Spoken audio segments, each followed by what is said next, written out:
Hi friends, చాలామందికి ఇప్పుడు చంద్రబాబు నాయుడు 15,000 ఇస్తున్నట్టు చాలామందికి తెలుసు.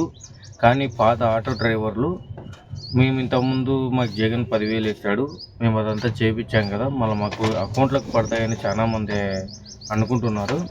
కానీ లేదు, మళ్ళీ వచ్చి రెన్యువల్ చేయించుకోవాలి. నేను ఇది ఎందుకు చెప్తున్నానంటే, సాటి ఆటో డ్రైవర్, నేను ఆటో డ్రైవర్ కాబట్టి ఆ డబ్బులు ఎందుకు వదులుకోవాలి అన్నది నేను చెప్తున్నా. ఇప్పుడు చేయించుకోవడానికి మళ్ళీ క్యాష్ టు ఇన్కమ్ అనేది ఈ సంవత్సరందే ఉండాలా. లేదనుకోండి సచివాలయంకి రాండి, వాళ్ళ అప్లికేషన్లు ఇస్తారు 2, అవి ఫిలప్ చేస్తే క్యాష్ టు ఇన్కమ్ 3 డేస్లో మనకు వస్తుంది.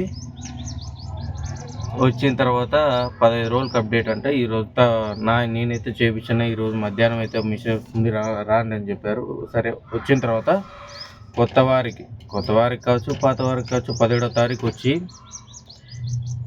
మధ్యాహ్నం వస్తే ఏమేం కావాలో చెప్తా. ఆధార్ కార్డు, రేషన్ కార్డు, బండి ఆర్సీ, లైసెన్సు, బ్యాంక్ పాస్బుక్, ఇవన్నీ ఒక్కొక్కటి జిరాక్స్ కావాలి. ఓకేనా?